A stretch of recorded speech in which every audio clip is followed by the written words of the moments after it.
The general atmosphere of resigned annoyance told Dalziel he was in the middle of a routine upset, rather than a major disaster.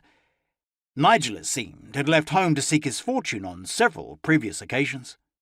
Looking at the flaking paint and faded wallpaper around him, Dalziel felt that perhaps the boy had a point. It would take a fool or a clairvoyant to seek a fortune here.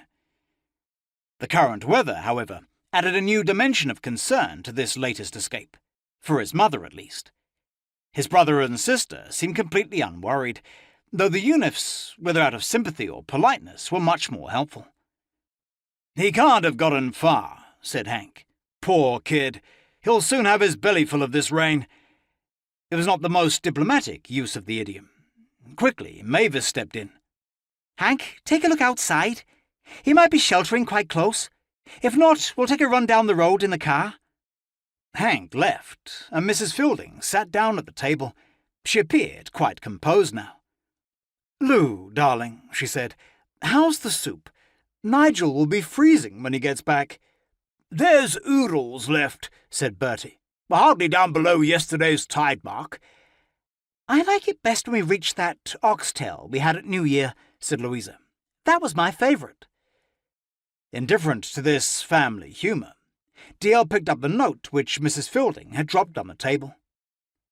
"I am leaving home because, 1. My plans for the future don't coincide with yours. 2. I have no desire to live off money coined by my father's death. And 3. There are some people I don't care to have near me. Nigel. P.S. I don't mean you. I'll write when I'm settled." He turned it over. It was addressed to the boy's mother. Hank returned. "Any sign?" asked Mavis. "No, but the rowing boat's gone."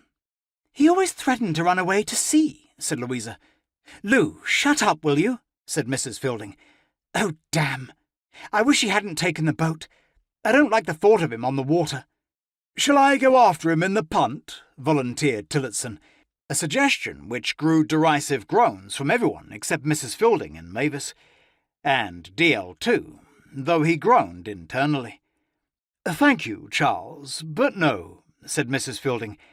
"Hank, did you see Pappy out there?" "Not a sign," said Eunuch.